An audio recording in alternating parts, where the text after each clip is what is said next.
when I've got to this stage in my life of this spiritual journey and where I am, you know, Brian's worth about $40 million. And I told him, and I looked him in his eye, I said, Brian, if you gave me that $40 million right now, but I had to turn off this feeling of where I am now and this understanding of life and these little things for $40 million, I said, it'd take me 3 seconds to tell you no thanks. Where a year and a half ago, I would have said, for sure, $40 million, I'm set forever. But when you really become free, there's no price tag. I wouldn't trade it for the world. And I just think that that's the ultimate goal, to get to that point where, you know, you respect life, you respect humans, you respect forgiveness and compassion. And you still have a journey to go. Oh, I still have. we're not completely surrendered. I want to make sure everybody, it's a continued journey. We're on chapter 2 of 100.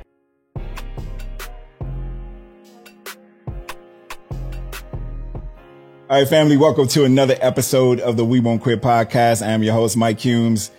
Always excited because you get an opportunity to hear from some incredible people who embody my quote that it is impossible to stop a man or woman who will not quit. Of course, this week is no exception.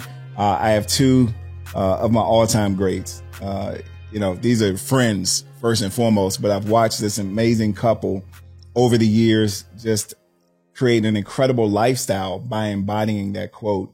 My quote, that is, and that's none other than Kim Melia and Mike Fedek, all the way from Mexico. Welcome. ¿Cómo estás? Muy bien. Yeah, pretty good. Thanks for having us. It's a pleasure, man. It's so good to have you both here.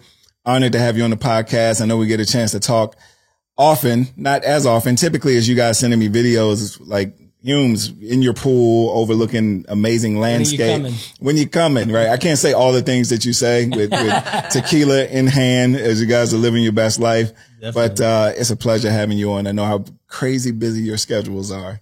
Thank you. And Kim wants to laugh right now. I do. Well, thank you for inviting us, because we've been waiting to get invited on your podcast. Yeah. You know what? I thought we would have been first. I mean, I saw some self guy was there, but I figured we would get the call to be first. You guys have gotten the call over and over, but it's a pleasure. I truly appreciate you taking the time.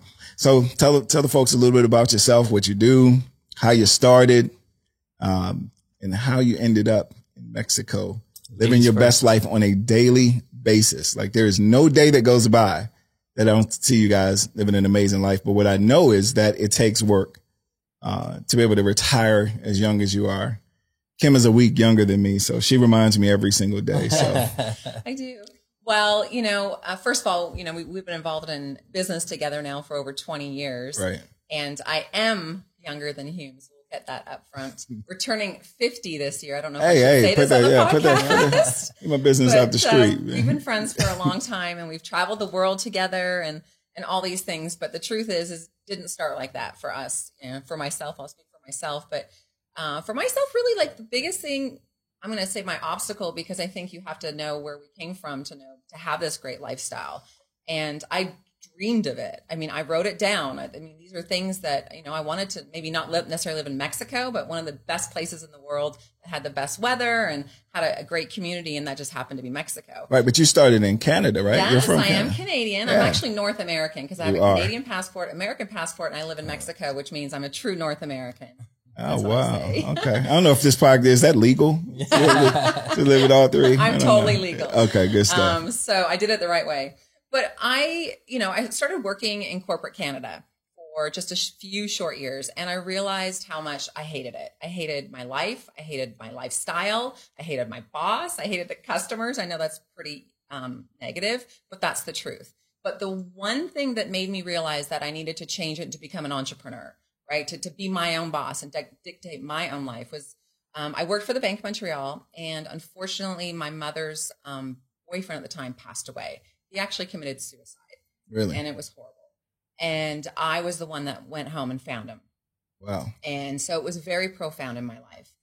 But what had happened was I called my work the next day to tell them what had happened, and that I needed a few days off, as you can imagine. And they told me that because he wasn't a blood relative, that I was allowed to have 1 day. Wow. And that made me realize that one day, that one moment of some of the things that I had heard before, that you're just a number, nobody really cares in corporate, all that kind of stuff. And I know people have different opinions of corporate, but mine was that I literally was a number. So that you're telling me to have 1 day off for something that was the most horrifying thing I've ever gone through. And that just said to me, okay, I'm done. However, it took about 6 months for me to get the. Now, how old were you when this occurred? I was 21. Wow. So you were really like just starting out. I started at the post office at 21. So. Yep. And, you know, and I was making my way up the corporate ladder too, but I had the cutthroat and I realized what that was about. But this really made me feel this big. Yeah. And I was like, this is not for me. But what am I going to do? Yeah. I had a high school diploma. I did not graduate from college, or maybe took a couple credit courses or whatever. But so I was like, what am I going to do? And I realized when I met a gentleman named Rob McKenzie, he basically told me that you really don't need any of that. You have a burning desire to be successful. You're willing to work. And if you're coachable, I can teach you the way. I can teach you how to make, you know, a lot of money if that's what you want to do and live the life that you want.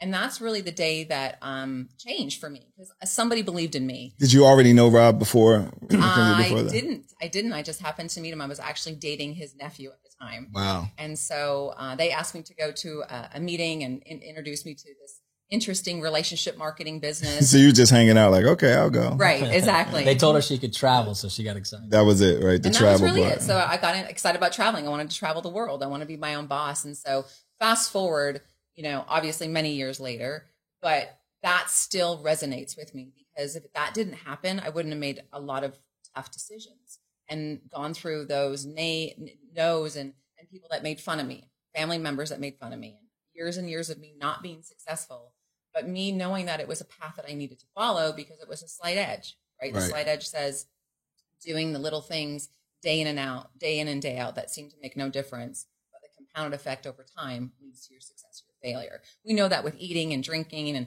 doing all sorts of different things, exercising, you know, you can't go to the gym once a week. Got to go consistently. And it was the same thing here. I just did things consistently, had a good attitude, and I hung around a really great group of people, including you, that really just inspired me to be the best Kim. And it took a while. I'm still trying to be better Kim, but the best Kim. And I dreamt of living abroad, and well, I don't really live abroad, but living in other countries when I want to and do what I want at a younger age. Yeah. And so we are the youngest, I'd say not the youngest, but we're few of the youngest to say we're semi-retired. I wouldn't say I'm retired, but to be where I am now. If people watch you every day, they would swear you're retired. It's like, listen, they think, I know you guys are, you know, obviously do work. I know we're going to get to talk about some of the charitable work that you do that really is huge in terms of a large portion of what you guys do. Obviously, you know, I do some of it as well. Yep. So, but yeah, people would look and say you're retired. I'd say so. And that's even better to think that, to know that you can still do the things you do every day. Go out to amazing dinners, get to see the sunrise and sunset the way, you know, every time you guys text me a video, I'm jealous. Yeah. Right. Well, you know, I mean, what's interesting about that, Mike, is that we forced ourselves to do that. You know, we read a book called Die with Zero, and I'll plug that book because in that book, the guy really talked about, you know, living life today and not waiting. And I'll give you an example. In that book, he said it was his 50th birthday and it was going to be in like 8 or 9 months, but something told him to just do it early and go all out and spend the money. I mean, 6 figures, I think he spent on the party. He flew his family and his dad. It was the most important thing to have his dad. And because he did that, and it was a magical weekend, 3.5 months later, his dad died. So he would not have made the party if he waited. So it really stuck with us to live every day. Like, we all have the option to get up and watch the sunrise. We all can watch the sunset. Right. We can all go in our pool or a pool or some kind of body of water if you choose to make that a priority. What we found is most people today, their priority is work. Their priority is making money. The priority is keeping up with the Joneses. You know, Facebook and social media now has people feeling like their friend got a Ferrari. I got to get a Ferrari. So I think that's been our biggest thing, was understanding to live in the present moment and keep each other accountable to do that. Now, you do that though. You had to put yourself in a financial position 100% to be able to do that as well. Yeah, absolutely. No, I mean, I think at some point there is a grind that is necessary to be successful, without a doubt. But honestly, and at some point though, it can't be obsessed. It's now, I know I'm going against the Grant Cardone rule about being obsessed. Yeah. But I've been obsessed for 15 years. And as an entrepreneur, I had good windows of success and I struggled. I had good windows and I was up and down. When I became unobsessed and I detached myself, not that I didn't set a goal, I still set a goal, but I didn't live for that goal. I lived for life. The blessings came in ways I can't even tell your audience. Like my life in the last 8 months, the biggest business deals I've ever had in my life have come through. More income than I've ever imagined I could make in my life, all because I really just started to surrender and let go. And it was hard to do because we're taught to drive. So to sit back and kind of surrender and work on me, it was almost like God rewarded that more than setting the goals and the grind. Well, that's because I believe is because you become attractive from the inside out. So this is just a different way of describing that of we have so much crap inside of us that prevent us from succeeding.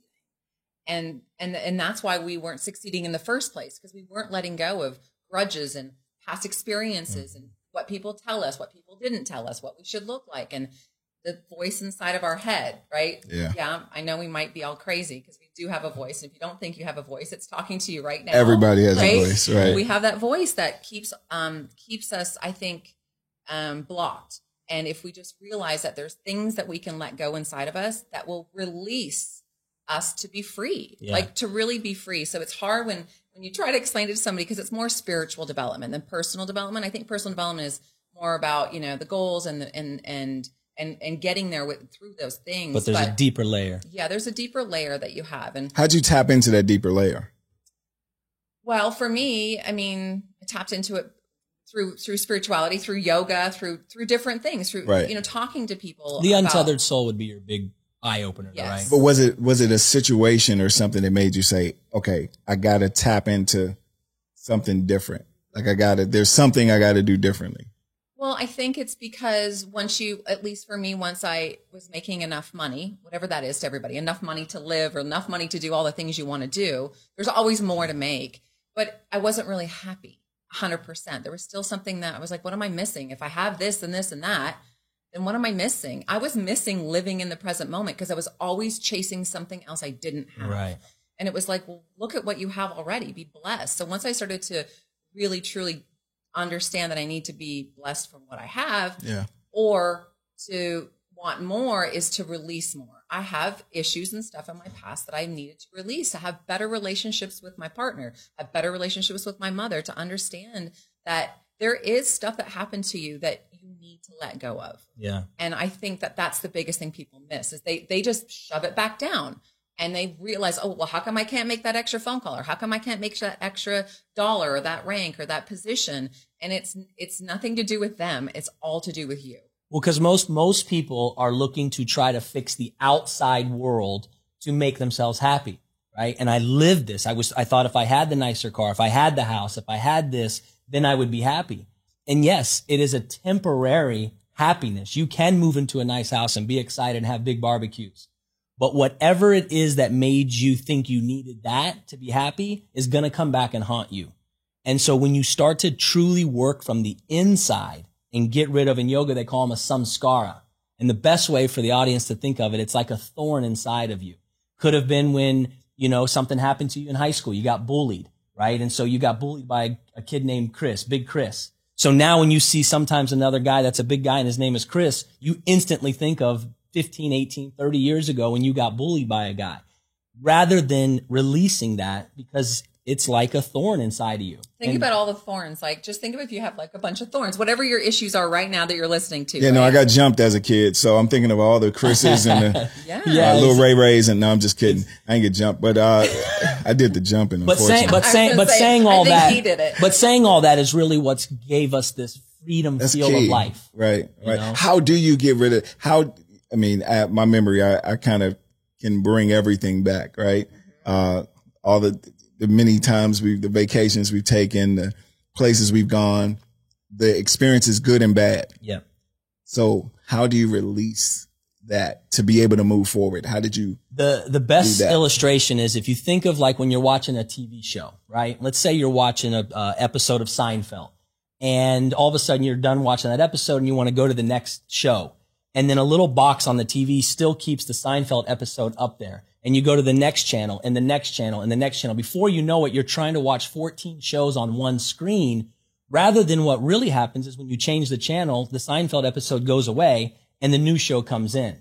So the idea, the practice is every day life is going to unfold, whether we like it or not. We cannot control the fact that life is unfolding. So it's taking that moment or what's happening in that day, being grateful for it, right? Like you said, the good, and releasing it at the end of the day. That day is gone. It's over. You had that moment and now tomorrow's a new day. So it's good and bad. And it's not always easy, but when you think about the pain that some people 20, 30, 40 years have been holding on to. I'll give you an example. A lady told us one time, she says, don't call me by that name. Her name was a name, and I don't want to say her name because she might watch the podcast. But listen, she knows it was a deep, some scar. But anyways, she said, don't call me by that name. Well, it's like calling me Kim instead of Kimberly. Yeah. My full name's Kimberly. Right. This person didn't like her full name. Yeah. So I said, okay, well, that's a beautiful name. Don't call me that. And I said, well, why? And she said, because something when I was little. You're talking about 50 years ago, somebody did something to her that bothers her with that name. Right. And so that's just one example, Like, of how much people hold on to, because it is, Mike, it's easier to push it down.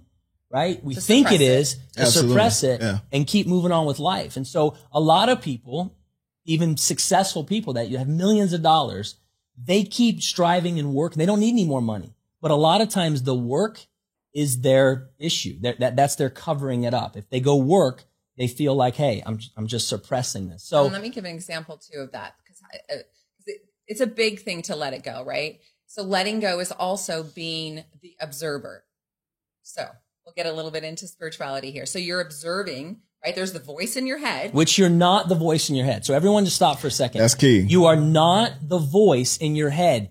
You are the one observing and listening to the voice. The moment I realized that was life-changing. Yeah, it is. And so when you are in an argument, you're in a frustrating position, you're in something, the worst thing we can do is react, right? We can respond, and we all know that. Take a second. And it's true though, like really take a second and just sit back. And whether you really have to sit back, get out of the room or whatever, at first you're probably really going to have to remove yourself from the situation.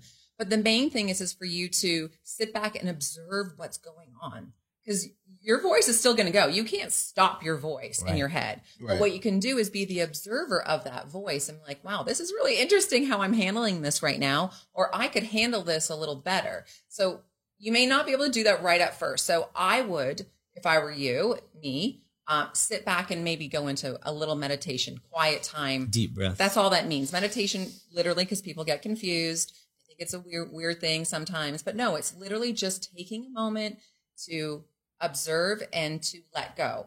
What Michael Singer would say is to take a deep breath in and let it unfold, and then look at what you're arguing about or saying or thinking, and be the observer of the thought, and just be like, wow, that's fascinating, Kim. Look at you. You're gone crazy on that one.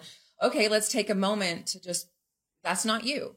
Let's take a moment to react or respond differently. And the main thing is people just don't realize that when you can do that you are literally letting go of stuff. Yeah. You're letting stuff go that, first of all, doesn't really matter. There's so many things that don't really matter. And we are so upset about somebody that says something to us personally. We can't take it personally. Usually the person that's saying something to you is, projecting on you, has nothing to do with you. And that's a big lesson. Wayne Dyer says it. I mean, you name it. All the gurus out there talk about not taking things personally. You mentioned Michael Singer, and I know that what is the Singer experiment. Yeah, there's the surrender experiment. The surrender experiment. I was thinking based on his name, but I think the book that most people would be more familiar with first is The Untethered Soul. Yeah, but if you're going to go down the journey, go to the surrender experiment first. Right. Because the Untethered Soul, I picked it up on chapter 3 and I put it back down because it's so deep, it can really throw you off. The surrender experiment, he shares the whole journey, the whole story. Everybody can relate to it. And we suggest listening to it. We love to read, however. I listen to it. I listen to it because it's him telling his story. It's really neat. And one of the examples I think is awesome that the audience can relate to is imagine a stream, right? And that stream has a bunch of rocks. And the water can only flow, right, in the direction of around the rocks because it bumps the rocks and it moves around it. So you think about in our life, what we're trying to do is remove these rocks from our life. And if you start looking at a stream and remove those rocks, the water flows more fast. The water flows more beautiful. And so every day is kind of just imagining that life is unfolding, as I've said before. And you're just trying to be like water. Just try to fit in and flow with it. And that's to your point of saying like nothing offends us. Like you could come in and say something, oh man, those shoes are ugly, like, or whatever to me. I don't even think twice anymore about it. Number one, Tony Robbins says, it's most of the time, it's not someone's intent anyway, right? If they're either joking or it's just, that's how they grew up. It's the way they talk. And here you are inside bubbling. You're so mad you want to punch the guy or something, right? But the real issue is not the guy that said it about the shoes. It's something you've done or held on to in your past. And that was me, man. I was angry, right? When we would get into arguments and stuff, I was a voice raiser. I was just mad. And what was I mad at? I was mad because I felt like a failure in life, right? It was a point in my career where I just truly felt like I saw my friends winning. I'd see guys like you crushing it. I'd see these people having all this success and I was doing the work, but the money wasn't coming in. And so I felt like a failure. Well, that was my bubble. That was my boiling point, that when things happen. And so when I got released that. And how'd you release it? How did you so get past the voice? A lot of crying. The voice was one, but yeah, I mean, so Kim was in Guatemala. I was on YouTube and I saw an interview with Michael Singer and Tony Robbins, but Tony Robbins was actually interviewing him. And I watched it and just the timing, right? I mean, I think God puts the right time in the right place. And if we're open to it, you strike. And I called Kim. I go, there's a course. I want to get this course. I'm not going to start it till you get home, but I watched that YouTube video like 3 times. And so this course came along. It's an 8-session course. You can go Michael Singer course. You can find it online. And we took that course together and that course changed my life. But he also, learned, through, just yoga and being around each other. I meditate. I've been meditating now for 10 plus years and I try to do it twice a day. I do as best as possible. But how long do you do it? How long do you meditate? 10 minutes. 10 minutes. Really? I mean, I've done 20, I've done 45, it's but not it's necessary. not, right. I'm not trying to, do like the longest meditation. I ask because, people, when they think of meditation, they're thinking that they've got to sit in a room for a half hour to an hour until something comes to them. Yeah. Like my watch will say, it'll alert me to take 1 minute of mindfulness. Yes. To just stop. Yeah. And is this a good time? And I can click yes or no or breathe, that whole process.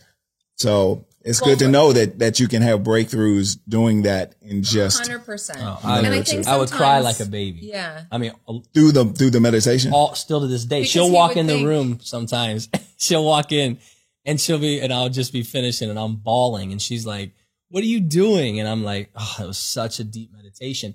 But today I cry more for gratitude of where my life is. I can imagine, man. Mexico and the deals that are coming through. Yeah. It's like lately, I mean, anything, and it's not, I can't say see, this is what it's not me, right? When I surrendered and I let it go, the success started happening. So when someone says, man, congratulations, you're crushing it. I say thank you, but I know that it's from somewhere else. And that's that feeling there. It is man. It's like, why was I chosen? Yeah, exactly. How could it be me? I just got all of my mess with all the stuff I've done, all the things I've gone through, and there were people better than me. I understand it. I can't even get it out. Like, no, that's a powerful, powerful statement. But I guess first, and you all you've unpacked a whole lot here, for the audience to be able to, and even for me, as you could see, I'm like thinking it through. But one thing you said, and it was key about, just moving from one place to the next. I wanted to say that the only way you can take on a new habit is to subdue another habit. You talked about the television. That was such a great analogy because so much is popping up. Mm-hmm. Yeah. And to picture that. Yes. Yeah. Like, so you got to remove that so you can put something else. And listen, the other hard part was the good. So not just the bad you get rid of, you have to be grateful for the good and let it go. So when we would be sunset pictures, you said, we would take all the pictures all the time and we still do, but we're so cautious and aware now that we both say, hey, put your phone down. Just let that sun set without a photo, without a video. And man, I tell you, it seems like when we do that, it's the most beautiful. You just want to go grab the phone, but you just let it go because that's the moment. The other thing that helped my ego. So what I found, Mike, is this. and all the business deals lately and all the stories I hear, the number one thing that kills every business deal, that kills every company, that kills so many relationships is ego, right? And you've built a massive organization, right? And you've seen the people that have left, and it was, at the end of the day, ego. Absolutely. So when I started to go, holy cow, I need to get rid of this ego thing. I've got to figure out how to let it go. Michael Singer said, just think about the planet and the 7 billion people on the planet and all the things that are going on every day of every second. And you have nothing to do with any of that stuff. You really are nothing. Like, as much as we think we have an impact on this world, you're Right. stardust. I mean, we're just Right. little pixie dust of nothing. Yeah. And that made me go, wow, which also helped me not care what people think about me anymore. Right? I am who I am. Like, I was intimidated to wear these Malabeads sometimes because I thought Christian friends of mine or Catholic friends of mine would think now I'm a Buddhist or something like crazy. I would have that stupid voice in the head. Now I am who I am, and I'm proud of who I am because I live my life for love. And if you have something against love, then you and I won't get along. Man, you can feel it. Like, I mean, obviously I know you guys, but and every time we have a conversation, it's life changing in terms of just knowing that level of freedom, because we have always been on, and even getting to this point, I mean, putting in the work to, be celebrated and to free so many people financially, with opportunities and businesses it's a great feeling. Talk about Guatemala, because you guys have one thing I just want to, because patience. Sure. So just share like how you had to be patient with me when we first got together. I was not this kind of person. I did not eat healthy. So share that, because I'm grateful for you. You could have left me and you didn't. Well, I mean, I think that, first of all, I love you. So that's a given. But I had been in yoga and I've been doing meditation. I've been on a spiritual journey on my own, and we were on a personal development journey together, but spiritual is different. I think it's just at a different level. Not good or bad, just a different level, at least for me. And I just knew that you weren't there yet. And even though I would play my yoga music and I would, try to get him involved in some meditation. I thought he was cuckoo. Oh, he thought I was crazy. Like Really? He'd look at me like he would roll his eyes or whatever I did. Like, it wasn't tons, but I was a vegan too. I was all these things, and he was just not there. And I knew what his heart was. I knew it was there, and I knew it was time. And if I could just lead by example, I got up and meditated every day. It's called RPM, raise, pee, meditate, right? That's what you do, RPM. Oh, got it. And so I can't pee first, huh? Well, normally you do. Yeah, okay, got it. So normally you have to, I should say. So this is true. So I would come back to bed and he'd be sleeping or he'd be on his phone and I'd be meditating. And I'm okay with that. And I knew that eventually over time, if it was right for his journey, that he would join me. And so when I was in Would you have been able to stay had he not ever come to that? Yes, but I don't think our level of relationship and connection would be anywhere close to what we are right now. So as you move on to, we've been together now 6 years, I think that that's always something people want to work on. And so if you can work on yourself, or you hear it again, it's a cliche, work on yourself harder and you'll be better. Well, yes, but look deeper into it. Like what course can help you? What course can you really do? Yeah. And so I was in Guatemala, so I can kind of go into there. So I have a founder of an orphanage in Guatemala, and thanks to Michael Humes and Fertile Ground, and of course Mr. Self also helped us build an orphanage. As a matter of fact, gave us a huge check to help build a girls' orphanage, which is 8 years old. I can't believe it's been 8 years. Next month, which is super cool. So we have a nonprofit called Work, Play, Love, and we work together with Fertile Ground for many years. As a matter of fact, you guys were inspiring to me to actually do a nonprofit. We were doing a foundation, and I had these little goals, and then I heard their goals of Fertile Ground. I was like, man, I am thinking way too small. Didn't know that we would build an orphanage. So thank goodness that there's inspiring people that you can look up to. And when I was in Guatemala this one time, I go every 3 months or so.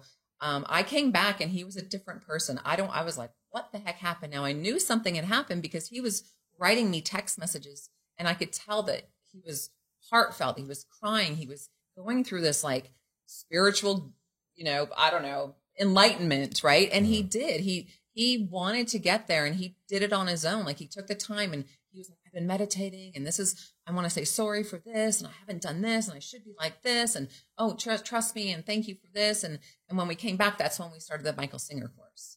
And we were on this journey together. We've taken it 6 times. Jeez. Yeah. Yeah. And it's not cheap, right? If I remember correctly. Well, we get it. Once you buy it, though, you can keep on going. So that's But nice. here's the thing, and I know you didn't just keep it to yourself. Like, obviously, you shared it with me, and I know you shared it with a large group of leaders that you all mentor and have developed. Yeah. And it was so key when we talked about it. It was a while back, but it was at a time when there's always a time when there's so much happening in the world.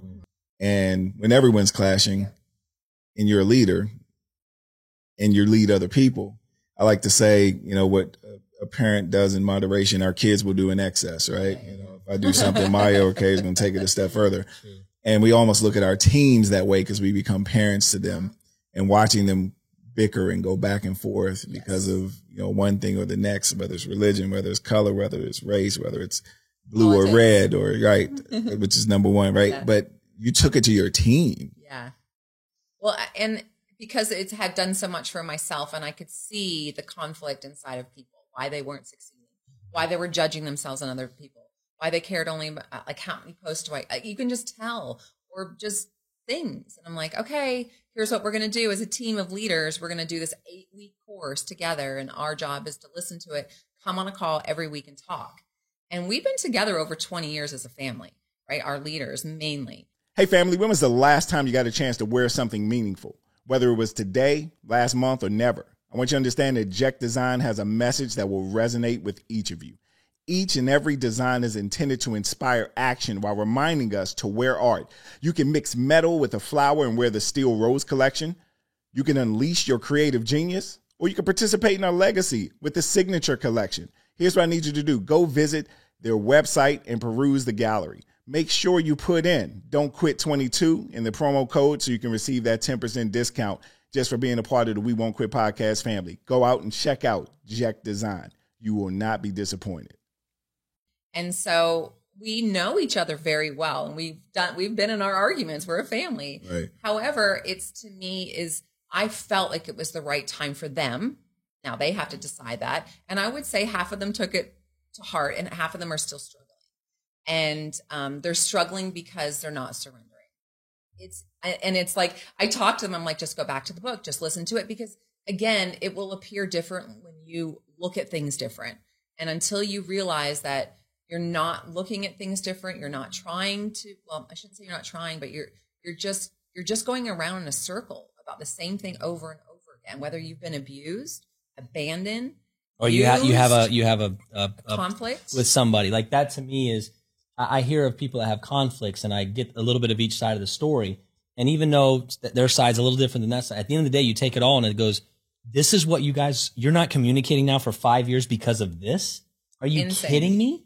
Like, it blows me away, Mike, especially after you've taken the course. I'm like, how do you take the course and then still have the issue with these people? And you don't say, hey, I'm sorry, let's move on. It doesn't mean you have to like the person. You don't have to hang out with them. But go deal with the conflict and forgive, shake hands, move on. Not for their reason. For you. It's hurting you. Think about this. Somebody said to me, their brother put a gun to their head. And, I did a training, and I talked about this a couple months ago in Fort Lauderdale. And that was deep because, like, people come and like, oh, yeah. How do you forgive somebody who put a gun to your head? I said, listen, man, but he says, look, I want to. Your talk, I want to forgive him. And I go, listen, you do, because look, it's hurting you more. He did wrong, but you are dealing with it every day, and you weren't even the one who made the mistake. But if you go say sorry and say, hey, I you know what? I'm sorry this happened. I forgive you. Watch the feeling inside of your body and what happens the next few weeks after that. You will be so free. I can't tell you until you go do it. And that to me is, I think the biggest message is, anyone out there listening, if you have conflict with your mom, your brother, your cousin, somebody, your neighbor, politics, go get it over with and write a letter, call them up, forgive, and I bet you your life gets better. And sometimes they may not see it the way you do. And that's okay. Like, I've done it just recently with a family member, and it didn't. I thought this is definitely going to resolve it. And I'm going to come, clean. When I come clean, I'm just going to be vulnerable and just say it out as it is, and say, I'm sorry for my part in this, or my no part in this, or whatever it is. And it worked out for me because I'm good with it. I have done my thing. I've said my piece. the elephant in the room is out, you know, and if they don't want to deal with it and that's how they deal with life, then amen. I have to bless that because I did everything I could to make it better. And now that we're surrendering more, right, to really surrender. And what I mean by surrender the most is to be present. Like, I'm here with you. It doesn't matter what we have going on after this because we have stuff going on after this, right? But it doesn't matter. If I can just be with you and not like wish I got to get to the next event or the next person or the next podcast, then I can enjoy that much more. I can really, so surrender. So sometimes when you're surrendering more, there's going to be more people and more life challenges that come to you because that's what God does, right? It's like, okay, you think you're surrendering, Kim. How about this one? How about this? And if you're going to go and live this journey that is the surrender, then you need to continue to do that and lead by example. And that example is we finished the book, The Surrender Experiment. 1 week, 10 days after we finished the book, Kim gets a message that her biological father, after 40 plus years, would like to talk to her. Would like to just say hello. And I mean, you know, there were some past things that he did to the other kids, and her mom was abusive and all that. So it was really, shocking, but it's like what she said. You know, God is the most amazing. It's incredible how he does and what he does, because it happened that 10 days after that book. So it was like, hey, instead of giving you a little small task, Kim, you are so talented. When I created you, I created the most special, most gorgeous woman in the world. Here's one for you. I'm going to connect you with your biological father after 41 years. Let's see how you surrender to that. I like how you threw in the most beautiful girl in the world. So you can see the love in this podcast, right? We show you real loving couples there, right? I just love watching you guys, talking with you. You're the same on camera as you are off, minus some tequila, of course, but gotta have some Azul with these two. It's the best. Nothing but just the experiences we've been able to have, seriously. And then just watching the journey, has been amazing. And the number of people you guys touch directly and indirectly, so many more indirectly that'll never get a chance to find you amongst the thousands of people when we're at events that won't be able to make their way, which is why, I'll stop in the middle of anything and everything. Like I want to talk to every single person, or, the stories that come, you get it. It's just, I just remember people not taking the time to say anything or stop. And so I said, I never want to be that person. And I bring that up because you guys embody that, like the struggle of what you've had to go and grow through. But on the other end, the lifestyle, 7-figure earners, living the life that you want to live and being present and in the moment is such a challenge for everybody, until you really surrender, and make a decision. I mean, even for myself, where you get to a point, where money isn't an issue. It's not about the money. Doing this podcast, right? It cost you money. Oh, it cost a lot of money. I mean, but you said something. So we always say walk in their shoes, and you learn. And there's another way of saying it. For some reason, this really stands out. It's like if you knew the person's story, right? So if you listened, if you knew the person's story, you would love them. You have compassion. You would love them because everybody has a story. Right. There's a reason why he or she's like this or that happened or whatever. And we just never take the time. So that's why it's so precious to be able to be present, especially when you're, in a leadership role and stuff like that, to be able to be present with somebody who you remember when they weren't present with you or when they were present, a person, what that meant to you, and to hear the story. That's what inspires me, is to hear the stories, some of the people in Guatemala who founded the orphanage 26 years ago, this lady, Karen, she founded it 26 years ago. But how it happened was when she was 16 years old, she's Guatemalan, she went on a field trip to do some volunteer work. And a little boy at that orphanage said to her, are you going to be the one that never comes back? Or are you going to be the one that comes back? Wow. And I get like shivers every single time, goosebumps, because she said, what is she supposed to say at that moment? Well, you could have said anything, but she said, I'll be back.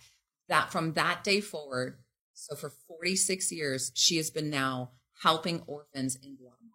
Like that to me is something that's just so amazing. But again, I love her. But when I heard that story, I'm like, oh my gosh. And there's so many stories like that, people out there. If you take the time then you're going to just open up your heart to unconditional love. I think that's what it really is all about. It is. We have conditions on us, on him, on you. If you don't do this, that doesn't make sense. But if we have unconditional love, and we've had some serious family issues happening in the last little while, from mental illness to just whatever, you can name it, from old age to lots of things going on in our families that we deal with and that they deal with, that if we weren't in this kind of environment, we wouldn't probably be as close to some of our family members. But we realize that life happens and it unfolds, and unconditional love means I'm going to love you no matter what. No matter what you do. You know that with your girls. Right. Yeah. Like, no matter what they do, you're going to love them. You don't want them to do certain things. You're talking about my daughters, right? When you say girls. I just wanted to make sure that the people there know. But listen, years ago, you and Mr. Self actually inspired me, and you probably don't realize it. There was, it was probably going about 8 years ago or so when I heard that you guys would donate stuff to Haiti, to villages in Haiti, and you wouldn't put your name on it. They didn't know who Mike Humes was. They didn't know who Darnell Self was. That is the ultimate way you give. And that is the hardest thing for most people, because they want to make sure that they know it came from me. Yeah. And so when I learned that, and you set the seed inside of me, even though I still challenged it, it was challenging for me. Now today, it's the greatest thing you could ever do. It really is. And I appreciate that. But it's such an amazing feeling. The thing about, especially Haiti, and, of course, Fritz, who's over here, is, spearheads that, simply cool. Because he's Haitian. And so when we go there, not simply because he's Haitian, but Fritz is Haitian. He's got a little extra love for him. Yeah, yes. But now putting all of his business out, but its family has done extremely well there. And we were already actually in Haiti before we made the connection. I forgot about that. Yeah. It was the earthquake where you left to go to Haiti, and the earthquake happened, and he actually, while he was there, and he actually had a hotel there that completely went down, and he would have been in his office if it wasn't for being out with his daughter at the time. And I just remember, him having an opportunity to talk about, just that unconditional love, having an opportunity to get himself, his wife, and at that time, his young daughter now, too, Chloe and Emma, out and not leaving. We were like, hey, bro, you got to go now, because things were, just going haywire. And instead, he said we were able to get stuff to him to get to orphanages. And those weren't even the same orphanages at that time, right? That's unbelievable. I remember his aunt was walking with what she had left. She was walking with what she had left, and he asked her, where is she going? She said, there's an orphanage here, and I want to give it to them. Wow. That's the unconditional. Not knowing where you're going to get the next from. But then, of course, we were able to connect. I don't know how he got to some remote place so that I can get money there, but he chose to stay before finally coming here. But amazing. Then we get the opportunity to go back. And you don't know the kids, and right. You don't know the workers, and you don't know any of it, and you just make these connections, man. And little Marvin's was about to come home with me, man. I'll never forget it. Like, I've never got so connected to a little boy in my life, and he was so mundane, but his eyes told such a story. Yeah, no, that's so the things they've been through. And so when a child connects with you, and they trust you because they know that you're not there to hurt them, but to love them and give them, it's just an amazing feeling. Yeah. Well, and the other thing too is our friend Brian Carruthers, I was telling him a little while ago, probably a few months ago, but when I've got to this stage in my life of this spiritual journey and where I am, Brian's worth about $40 million. And I told him, and I looked him in his eye, I said, Brian, if you gave me that $40 million right now, but I had to turn off this feeling of where I am now and this understanding of life and these little things for $40 million, I said, it'd take me 3 seconds to tell you no thanks. Where a year and a half ago, I would have said, for sure, $40 million, I'm set forever. But when you really become free, there's no price tag. I wouldn't trade it for the world. And I just think that that's the ultimate goal, to get to that point where, you respect life, you respect humans, you respect forgiveness and compassion. And you still have a journey to go on. Oh, I still have. we're not completely surrendered. It's I want not to make there. sure it's a continued journey. We're on chapter 2 of 100. So yeah, we at least we got the book open. If this is chapter 2 of 100, Yeah, the key is getting started. That's Because it. so many people never get to chapter 1. Like exactly. I want to get to chapter 1. And I feel like I really have over the last few years have been an in the moment person. Especially, starting over, having a new little one, which is just freaking amazing. Like it's, by the way, you're joy. an awesome father. I appreciate it, man. We love watching your videos. Thanks, man. You should see all the stuff that you don't get to see. It's nonstop, but I love being able to be in the moment. And you're so right. You guys have said so much. I mean, you've unpacked so much, but once you let stuff go, the wealth, like it's like the world conspires to do you good. It is. I don't lose anything when the more I give, the more it comes back. Yeah. The more you sacrifice, the more it comes back. And I think it's because of your heart. And so I say that to you guys, as you continue to give, as you continue to just show what love looks like, what just giving from your heart, having a ball, because you guys there's no two people I'd rather hang with. We could do a podcast on 12 different topics with you guys, but I appreciate it. And of course, Mike, you got your own podcast, man, that you do. So I appreciate you coming to my little old podcast. Everyone on your podcast is a 7, 8, 9 figure earner. So let folks know how they can get in touch with you, how they can watch the podcast, how they can support, become a Hogarth hero, all of it. We'll have there because I want them to be able to support you guys. Well, the podcast is the life of a networker. So thank you. And for Work Play Love, I'll let you kind of close it out. Sure. Work Play Love. Oh, what's That's that? our timer. You're good. And Mike has left the building. He has left. Work Play Love is workplaylove.org. Alrighty. And you can workplaylove.org is where they can workplaylove.org. Follow us on Facebook. Also, but we do trips there all the time. So if you want to come, Humes. I look forward to it. I'm not even going to tell the story of when I was. He's tried to come a lot and donate, and Kim just doesn't pick up the phone. No, she said, when are you coming? I said, I'm coming this Christmas. This is it. I'm changing I tried to surrender, Mike. And she said, this Christmas is going to really work. Like, really? Like I was. I'll make sure I don't do that to anybody else. Everybody else has been there. You see how my tone got, Mike, everybody else has gotten to take a trip, but no, I look forward to it. The girls look forward to it. And what you all do is it's amazing. And let folks know how that connection was made even with Guatemala. Cause when I think about the hundreds of thousands of dollars, if not 7 figures now, that may have been invested into just from one connection. On an airplane. On an airplane. My business partner, Mike, was on an airplane. Shout out, Mike Melia. Shout out to Mike. Gentleman that had a bunch of pulseras on, bracelets, like up to here. People come back from Mexico and they're like, look at this. But this was like obnoxious up to here. He's like, why are you wearing so many bracelets? And he was the flight attendant. And he said, well, I had just announced it. Mike was sleeping. I announced that I supported an orphanage in Guatemala. And he said, tell me more about it. And we were looking for a nonprofit help donate to that would go 100% to the kids, as you know, right? 100%. And so he stroked a check for $1,000 and said, show me what you can do. And this guy sent pictures of these little brown kids with all these cool new stuff. And I was like, okay, that's cool. But anybody can have a stock picture with right. Yeah. I mean, that's just a lot of little brown kids out there that might, they're like 10. They're 10, like 10. Oh, they're so cute. I've seen them beautiful kids. So, my other business partner, Steve, and I got on an airplane with a niece and nephew, and we went to Guatemala to say, is this real? To a boys' orphanage. Within months of Mike stroking that check.